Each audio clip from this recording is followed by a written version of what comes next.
1989년도 영국의 최고의 문학상인 휘튼 브래드 문학상을 수상한 사람이 있습니다. 크리스토퍼 놀란이라는 사람입니다. 이분은 정상적인 사람은 아니었습니다. 태어날 때부터 뇌의 산소가 부족해서 3살 때 뇌성마비가 찾아옵니다. 몸을 움직이는 것도 불가했고 말도 할 수 없었습니다. 그가 할 수 있는 것은 오로지 눈으로 의사소통을 하는 방법밖에 없었습니다. 그랬던 그가 10살 때에 유일한 의사소통 수단을 발견하게 됩니다. 바로 지금 사진에 보듯이 이마에 작은 막대기를 끼웠습니다. 그리고 그 막대기로 타자를 치며 글을 쓰기 시작했습니다. 자신의 생각을 글로 표현하고 시를 쓰고 단편 소설을 쓰기 시작했습니다. 그래서 이제 책을 한 페이지를 쓰는데 약 12시간의 시간이 소요되었다고 합니다. 그러면서 그는 자신의 몸을 보며 나는 쓸모없는 몸을 가졌다, 그렇게 자신을 비관했습니다. 그런 그의 약점과 육신의 가시를 극복하며 그는 지금 큰 엄청난 상을 받게 됩니다. 그런 그에게 사람들이 물었습니다. 당신은 어떻게 그런 위대한 작가가 될 수 있었습니까? 이에 놀란은 이렇게 대답합니다. 사람들이 나를 내 모습 그대로 받아주었기 때문이다, 그렇게 이야기를 합니다. 사람들은 누구나 자신의 부족한 점이 있습니다. 약점이 있습니다. 상처가 있습니다. 인생의 가시와 같은 감추고 싶은 어려움이 있습니다. 그러나 그 아픔과 부족함을 놀라는 감정으로 드러내었고 사람들한테 인정하며 받아들이기 시작할 때에 그 부족함이 채워지게 되었고 놀라운 성장을 이루며 정상인도 할 수 없었던 위대한 상을 받게 되었습니다. 혹시 여러분들에게는 감추고 싶은 상처, 숨기고 싶은 약점이 있으십니까? 아니면 아직까지도 해결하지 못할 가시와 같은 문제 때문에 힘들어하고 있지는 않으십니까? 이 땅을 살아가는 대부분의 사람들은 자신만의 상처와 아픔, 가시를 한 가지 이상씩 가지고 살아간다고 생각합니다. 건강일 수도 있고 물질, 사람과의 관계, 자신의 기질적인 문제, 그런 마음의 상처 때문에 힘들어하고 아파하고 괴로워합니다. 그리고 그 문제를 해결하기 위해서 무던히 노력하며 살아갑니다. 믿음의 사람들은 그 문제를 해결하기 위하여 하나님 앞에 기도합니다. 하나님, 저에게는 이러한 문제가 있습니다. 이 상처가 있습니다. 아픔이 있습니다. 고통이 있습니다. 해결해 주십시오. 이 문제를 들어주십시오. 내 기도를 들어주십시오. 아무리 기도해도 그 가시가 사라지지 않습니다. 그 상처와 아픔이 해결되지 않습니다. 아무리 기도해도 하나님의 응답은 오지 않습니다. 낙심하기도 하고 절망하기도 하고 포기하기도 합니다. 우리는 이러한 때에 의문과 의심을 가집니다. 하나님은 왜 나의 기도를 듣지 않으시는가? 하나님은 왜 나의 기도에 응답하지 않으시는가? 나는 정말 열심히 기도하고 정말 부지런히 살았는데 왜 나의 형편과 문제는 바뀌지 않는가? 왜 내 인생의 가시는 사라지지 않는가? 오늘 그러한 심정이 고린도후서를 기록한 바울의 심정입니다. 바울에게는요, 오늘 말씀을 보면 육체에 가시가 있었다, 그렇게 말씀합니다. 육체의 이 가시가 정확하게 어떤 것인지는 알 수 없습니다. 학자들도 사도 바울의 가시가 무엇인지 연구를 했지만 정확한 해답은 찾지 못합니다. 그 육체의 가시를 거두어 가달라, 여기서 기도했다. 많은 사람들은 바울을 유혹하는 유혹거리, 바울을 죽이려고 하는 많은 대적자들, 이런 것들이 바울의 가시였을 것이다. 또 어떤 사람들은 편두통이 있었을 것이다.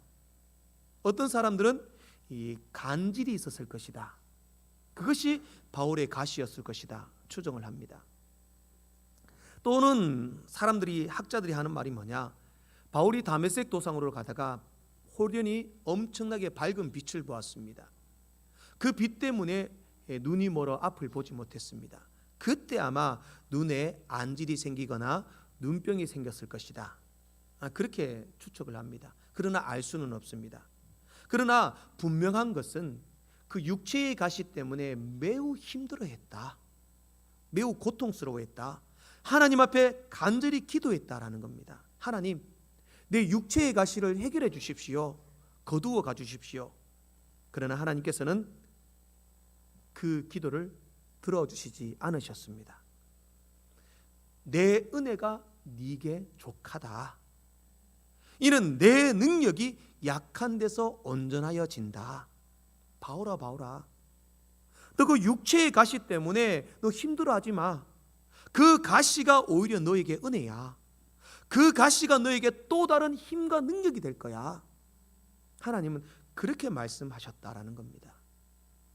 오늘 본문 마지막 부분에 보면은 이는 내가 약한 그때의 강함이라. 바울도 그렇게 고백합니다. 자신의 아픔과 육체적인 가시 때문에 하나님께 부르짖고 기도했지만 하나님은 응답하지 않으셨습니다. 그러나 나중에 바울이 깨닫습니다. 그렇구나, 이 내 삶의 아픔의 가시, 육체의 가시가 그것이 오히려 나에게 은혜였구나. 그 가시 때문에 내가 하나님의 힘과 능력을 힘입어 열심히 복음을 전할 수 있었구나. 바울은 그 사실을 깨닫게 되었다라는 겁니다. 저는 오늘 본문 말씀을 의지하여서 육체의 가시를 떠나기를 간구했던 바울의 기도에 내 은혜가 네게 족하다 말씀하신 하나님의 그 말씀의 의미를 살펴보고 말씀을 통하여 약할 때 강함을 주시는 하나님을 경험하며 우리도 그런 삶에서 약함의 능력이 나타나 더욱더 하나님을 뜨겁게 사랑하고 의지하기를 다짐하는 복된 시간 되기를 축복합니다. 첫 번째로 가시 뒤에 숨은 은혜는 더 좋은 것을 주시겠다는 하나님의 은혜입니다. 오늘 본문을 보면 사도 바울은 그 육체의 가시 때문에 3번을 하나님께 간구하며 기도합니다. 3번을 기도했다는 것은 첫 번째 기도하고 두 번째 기도하고 세 번째 기도하고 나서 3번 딱 기도했다, 끝났다, 이것을 숫자적인 의미로 해석해서는 안 됩니다. 3번이라는 말은 완전한 숫자입니다. 그러면 하나님 앞에 내가 최선을 다해 부르짖었다, 내가 하나님 앞에 정말 내가 할 수 있을 만큼 최선을 다해 기도했다, 그런 의미입니다. 자, 그렇게 최선을 다해서 기도했지만 하나님의 대답은 노였습니다. 하나님의 대답은 그 육체의 가시를 해결해 주지 않았습니다. 바울아, 그만해라, 이제 됐다, 내가 충분히 너에게 은혜를 베풀어 주셨다, 그렇게 말씀합니다. 여기 하나님께서 바울의 그 기도에 응답해 주지 않으신 것에 대해서 벵겔이라는 주석학자는 이렇게 해석합니다. 함께 따라합시다. 하나님의 매우 친절한 거절이다. 벵겔은요, 이 바울이 육체의 가시 때문에 이 육체의 가시를 해결해 주십시오 끊임없이 기도한 바울에 대해서 들어주시지 않은 하나님을 뭐라고 해석하느냐, 하나님의 매우 친절한 거절이다. 좋은 말인 것 같습니다. 단호한 거절이 아니라 친절한 거절이다.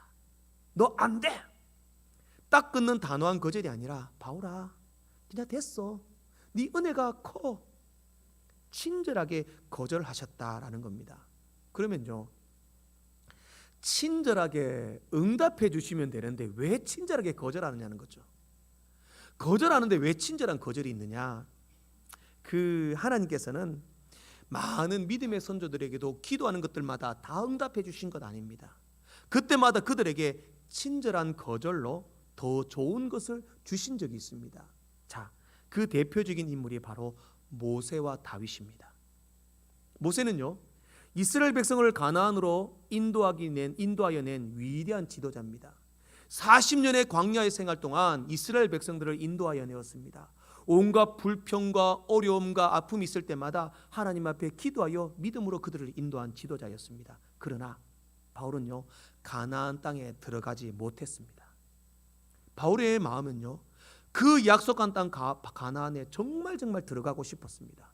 그러나 하나님은 대답은 친절한 거절. No.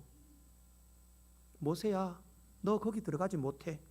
너의 사명은 여기까지야. 그만해, 됐어. 거절하셨습니다. 다윗도 마찬가지입니다. 다윗은요, 누구보다도 하나님의 성전을 짓고 싶어 했습니다. 하나님, 그 성전을 짓고 싶어서 모든 준비를 완벽하게 했습니다. 그러나 하나님은 다윗에게 말씀하셨습니다. 다윗, no. 친절하게 거절하시면서 다윗아, 성전을 짓는 몫은 너의 몫이 아니야. 너는 너무 많이 피를 흘렸어. 그러니 너는 준비만 하고 너의 아들이 지을 거야. 단호한 거절이 아니었습니다. 친절한 거절이었습니다. 내가 너의 마음을 알아. 그러나 너는 여기까지야. 친절하게 거절하십니다. 자, 친절한 거절을 하신 이유가 뭐냐? 바로 모세와 다윗에게 더 좋은 것을 주시기 위하여 거절하셨다라는 겁니다. 예를 들어 모세가 정말 가나안에 들어갔고 다윗이 성전을 지었다면 모세와 다윗은 이스라엘에게 우상이 됩니다. 지금도 이스라엘의 모세와 다윗이라면 모세만이 하나님을 대신한 진정한 선지자라 믿고 다윗만이 진정한 왕이라고 믿습니다. 그러면 모세가 이스라엘을 40년간 인도하고 그가 가나안 땅에 들어갔다면 그는 정말 신처럼 추앙받았을 겁니다. 다윗이 통일 왕국을 가장 번성하게 만들었고 하나님의 성전까지 지었다면 다윗은 모든 백성 중에 가장 뛰어난 왕이었으며 하나님보다 더 높아질 수 있는 위험이 있었습니다. 하나님께서는 그런 상황들을 아셨기 때문에 아니야, 그만해, 여기까지야. 친절하게 거절하시며 그들을 정말 믿음의 선한 선지자, 믿음의 선한 하나님의 마음에 합한 왕으로 남게 하여 주셨다라는 겁니다. 때로는 하나님께서 우리의 기도에도 친절하게 거절하실 때가 있습니다. 그렇게 친절하게 거절하실 때는 우리에게 더 좋은 것을 주시기 위하여 거절하신다라는 겁니다. 사도 바울도 육체의 가시가 있었습니다. 너무 아팠습니다. 힘들었습니다. 하나님이 모르셨을까요? 누구보다도 바울의 아픔과 그 가시 때문에 힘들어하는 것을 하나님도 아셨습니다. 그러나 하나님은 친절하게 거절하십니다. 바울아, 너 여기까지야. 그만해, 괜찮아. 나의 은혜가 더 충분해. 그 이유는 그 가시로 인하여 바울을 더 귀한 사람, 더 믿음의 사람, 복음의 증거자로 하나님이 사용하시기 위하여 노라고 친절하게 거절하셨다라는 겁니다. 바울은 그 육신의 가시 때문에 더 하나님 앞에 기도했습니다. 자신의 약점 때문에 더 하나님께 도우심을 구했습니다. 자신의 문제와 아픔, 상처 때문에 하나님을 전적으로 의지했다라는 겁니다. 사랑하는 성도 여러분, 오늘 여러분들에게도 바울이 가졌던 것처럼 말할 수 없는 약점, 상처, 가시가 있습니까? 아직 그 가시가 응답되지 않고 하나님 앞에 지금도 눈물로 호소하고 기도하고 있습니까? 그 가시는요, 여러분들에게 더 좋은 것을 주시기 위하여 하나님이 준비하고 계신 은혜임을 믿으시기 바랍니다. 약점 때문에 부르짖고 매달리고 기도할수록 하나님은 친절하게 거절하십니다. 아직은 아니야. 그러나 내가 반드시 너에게 좋은 것을 줄 거야. 실망하지 말고 좌절하지 마시고 가시 뒤에 숨은 하나님의 그 은혜를 기대하며 열심히 주를 바라보시는 여러분들 되시기를 축복합니다. 두 번째로, 가시 뒤에 숨은 은혜는 언제나 내가 너와 함께 하겠다라는 하나님의 은혜입니다. 바울은 육체의 가시 때문에 하나님께 기도했지만 하나님은 친절하게 거절하셨습니다. 육체의 가시를 지니고 살아야 했습니다, 바울은. 그런데 하나님께서는 더 좋은 것을 주실 줄로 알고 믿음으로 나갔습니다. 그때 그 육체의 가시는 더 이상 가시가 아니었습니다. 바울은 고백합니다. 오늘 9절 중반부에 보면 그러므로 도리어 크게 기뻐함으로 나의 여러 약한 것들에 대하여 자랑하리니 이는 그리스도의 능력이 내게 머물게 하려 함이라. 그렇게 말씀합니다. 역설적인 표현입니다. 약한 것이 주는 세 가지 긍정적인 은혜를 말합니다. 바울은 그 약함 때문에 첫 번째로 기뻐한다. 하나님이 내 육체의 가시 이 약함을 주셨기 때문에 나는 그것 때문에 기뻐한다. 두 번째, 그것을 자랑한다. 나는 그 약함을 자랑한다. 숨기지 않는다. 피하지 않는다. 오히려 사람들 앞에 나 약합니다. 나 가시 있습니다. 약점이 있습니다. 자랑한다라고 말씀합니다. 그리고 마지막으로는 그리스도의 능력이 머물게 되었다. 그렇게 고백합니다. 여기서 머물게 되었다라는 원문의 뜻을 보면 장막에 들어와 함께 산다라는 의미를 가집니다. 장막에 들어와 함께 산다. 그러면요, 바울은 이제 아는 거죠. 나 육체의 가시, 약점, 상처 때문에 힘들어했는데 하나님께서 더 좋은 것을 주실 줄로 알고 믿음으로 나가니까 그 약점과 가시가 기쁨이 되었다. 자랑이 되었다. 그 육체의 가시 때문에 하나님이 나의 장막에 들어와 나와 함께 살더라. 하나님이 나와 함께 살더라. 자신의 육체의 가시로 인하여서 바울은 이제 변화된 삶을 사는 겁니다. 가시가 더 이상 가시가 아니었습니다. 아픔이 아니고 상처가 아니었습니다. 하나님이 나와 함께 머물러 사는 은혜, 기뻐하고 자랑할 수 있는 은혜가 되었다라는 겁니다. 우리의 약함과 우리의 가시는 하나님께서 우리에게 찾아오셔서 우리와 함께 하시겠다는 통로가 됩니다. 사랑하는 아들아, 사랑하는 딸아, 너의 약함과 상처, 육체의 가시를 내가 알고 있다. 내가 알고 있다. 그리고 그것 때문에 힘들어하지 마라. 내가 너의 장막 속에 들어가 함께 살겠다.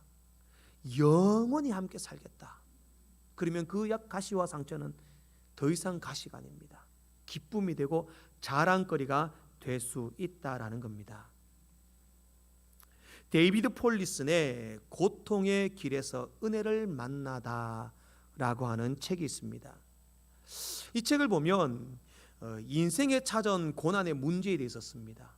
그러나 어떻게 해야 고난을 해결할 수 있느냐, 문제를 해결할 수 있느냐, 그 문제 해결에 대한 답을 주는 책은 아닙니다. 책을 보면 고난이 유익이다, 고난을 견뎌내어야 한다, 육체의 가시를 이렇게 해결해야 한다, 그런 말을 하는 게 아닙니다. 이 책에서 말씀하는 게 뭐냐, 육체의 가시가 있고 고난이 있고 힘들고 어려울 때는 하나님의 은혜에 집중해라, 그렇게 쓰고 있습니다. 그러면서 책에서 말씀하신 내용, 말하는 내용이 뭐냐, 제가 그 책의 내용을 그대로 한번 옮겨보겠습니다. 인생의 문제는 고난의 강도나 양이 아니다. 하나님의 임재의 문제이다. 고난 속에서 하나님은 임재로 응답하신다. 고통에 관한 빠른 해결책이나 쉬운 대답은 결코 없다. 그러나 분명한 것은 우리가 하나님의 손길을 느끼지 못할 때도, 힘겨운 삶과 씨름하며 고통 속에 있을 때에도 여전히 하나님은 일하고 계신다. 사랑하는 성도 여러분, 인생의 고난과 가시 때문에 힘들어하십니까? 그 고난의 문제는 강도나 양이 아닙니다. 그 고난과 문제 속에 하나님이 함께 하신다라는 사실을 믿으시기 바랍니다. 그 문제를 해결하기 위하여 하나님은 지금도 일하고 계신다라는 사실입니다. 고난을 바라보고 문제를 바라보고 가시를 바라보지 마시기 바랍니다. 은혜를 바라보십시오. 하나님을 바라보십시오. 하나님이 지금 그 문제와 함께하고 계신다. 그렇게 생각한다면 그 가시를 자랑할 수 있습니다. 그 가시를 기뻐할 수 있습니다. 왜냐하면 그 가시 뒤에 숨은 하나님의 은혜, 오늘도 나와 함께 하시는 하나님, 오늘도 나의 기도를 들으시는 하나님, 오늘도 나의 가시 때문에 일하시고 함께 합하시는 하나님, 그 하나님을 믿고 이겨내며 승리하게 되실 것입니다. 마지막으로 가시 뒤에 숨은 은혜는 우리를 성숙하게 하시는 하나님의 은혜입니다.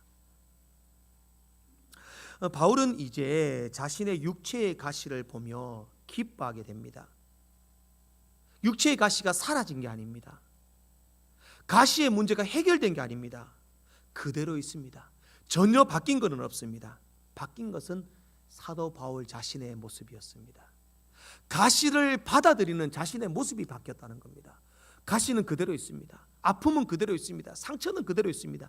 그러나 이 육체의 가시를 통하여 하나님이 내게 더 좋은 것을 주시길 원하는구나. 이 육체의 가시를 통하여 하나님이 나와 함께 하시길 원하는구나. 이 아픔 속에 하나님이 함께 하시구나. 그것을 느꼈을 때 바울이 바뀌게 됩니다. 이제 그 육체의 가시를 알고 기뻐하며 자랑하게 됩니다. 중요한 것은 바울은 이제 육체의 가시를 떠나보내고 해결하고 무엇인가 그게 사라지기를 원하고 구하는 것이 아닙니다. 하나님 자랑합니다. 이제 기뻐합니다. 하나님의 능력이 옴을 감사합니다. 그 육체의 가시를 받아들인다는 거죠. 그렇게 되면 그것이 오히려 축복이라는 사실을 깨닫게 됩니다. 여러분, 가시는 나만 있는 게 아닙니다.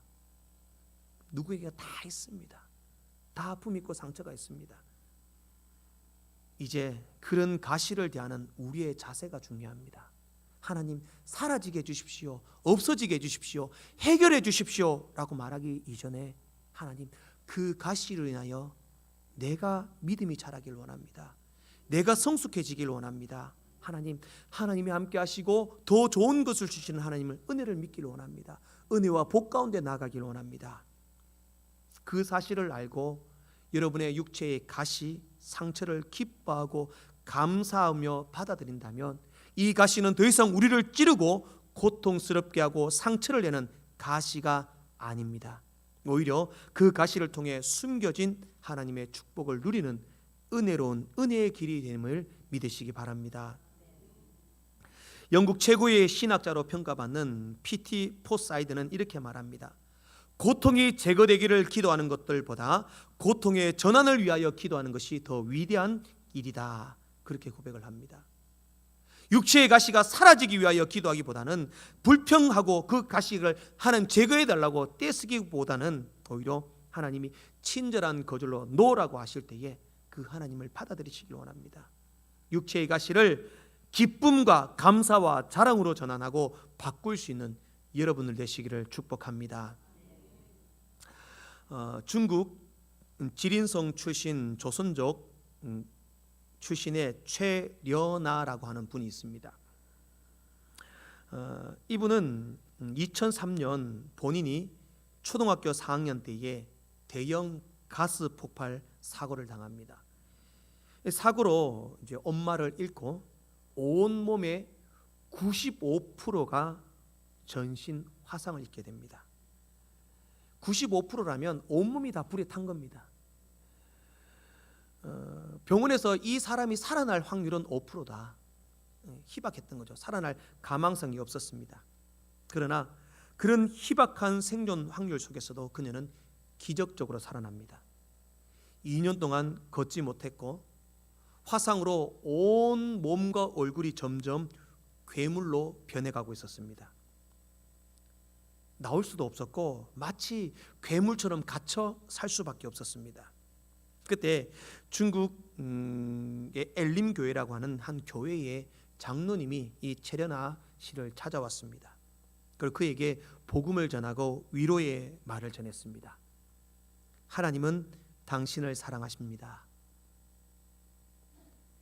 장로님의 그 한마디를 듣고 체려나 씨는 더 화가 났고 절망했다고 말을 합니다. 하나님이 나를 사랑하시는데 왜 나에게 이런 일을 주십니까? 하필 이 수많은 사람들에게 왜 나에게 이런 일이 생깁니까? 그리고 왜 하필 화상입니까? 그리고 하나님의 사랑을 받아들이지 않았습니다. 하나님의 사랑을 인정하지 않았습니다. 하나님을 원망했습니다. 그리고 시간이 지났습니다. 그녀는 그 장로님이 두고 간 성경책을 보게 됩니다. 그리고 성경책을 한 장 한 장 넘기며 읽다가 말씀을 통하여 하나님이 역사하셨습니다. 하나님을 경험하게 되었습니다. 그때쯤에 한국의 한 성형외과 의사였습니다. 물론 예수를 믿는 그리스도인 의사가 그녀의 소식을 듣고 체려나 씨에게 연락을 했습니다. 내가 당신을 무상으로 치료해 주겠습니다. 치료비를 받지 않고 치료해 주겠습니다. 그렇게 말을 하고 중국에 있는 그녀를 한국으로 초청을 했습니다. 그리고 한국에서 먹고 입혀주고 무상으로 그녀를 치료해 주셨습니다. 약 40여 차례의 피부 이식 수술을 받고 회복하며 지금의 모습, 사진에 보는 모습으로 지금 모습까지 회복할 수 있었습니다. 그리고 그녀는 이렇게 고백합니다. 하나님이 나를 사랑하셔서 나를 만나 주시기 위하여 나에게 이런 일을 주셨습니다. 자기에게 당한 그 일이 하나님을 만나게 하기 위하여 그 어려운 고통의 일을 주셨다. 그렇게 고백합니다. 그리고 하나님 앞에 감사하기 시작했습니다. 자신의 흉측한 모습을 보며 하나님 앞에 기도했다고 합니다. 하나님, 저는 흉측한 내 모습이 너무나 속상했습니다. 하지만 하나님께서 지금 나의 모습도 사랑하신다고 믿습니다. 하나님 보시기에 더 예쁜 모습으로 나를 바꾸어 주십시오. 지금도 예쁘게 해달라고 기도하고 있다고 합니다. 그리고 이제는 자신과 같이 상처가 있고 힘들고 어려운 사람을 위로하며 격려하며 하나님의 복음을 전하고 있습니다. 그리고 자신의 삶을 이렇게 고백합니다. 죽을 만큼 힘든 시간이었지만 놀랍게도 하나님을 만난 후 지옥 같은 나의 마음이 천국이 되었습니다. 나의 입술에 감사의 고백이 이어졌습니다. 이제 받은 사랑만큼 베풀며 살아가겠습니다. 저의 미래는 더 아름답고 활기찰 것입니다. 저는 이 모습 이대로 행복합니다. 그리고 오늘도 고백합니다. 하나님 감사합니다. 육체의 엄청난 가시를 경험했지만 그 가시가 하나님을 만나는 통로가 되었고 하나님을 믿는 믿음의 사람으로 더욱더 성숙해지는 기회가 되었다. 그렇게 고백하고 있습니다. 사랑하는 성도 여러분, 여러분에도 사도 바울에게 있었던 육체의 가시, 그런 가시가 있어서 힘들어하고 절망하고 있습니까? 그것은 하나님의 또 다른 사랑의 표현임을 믿으시기 바랍니다. 삶의 바울과 같은 가시, 해결받지 못한 문제, 아픔, 그것은 우리에게 하나님이 더 좋은 것을 주시기 위한 은혜임을 믿으시기 바랍니다. 그 육체의 가시와 내가 함께하겠다는 하나님의 은혜입니다. 우리를 더욱 성숙한 믿음으로의 사람으로 세우고자 하시는 하나님의 은혜인 줄로 믿습니다. 가시 뒤에 숨은 하나님의 은혜, 그 사랑의 은혜를 믿고 확신하는 귀한 믿음의 백성들 되시기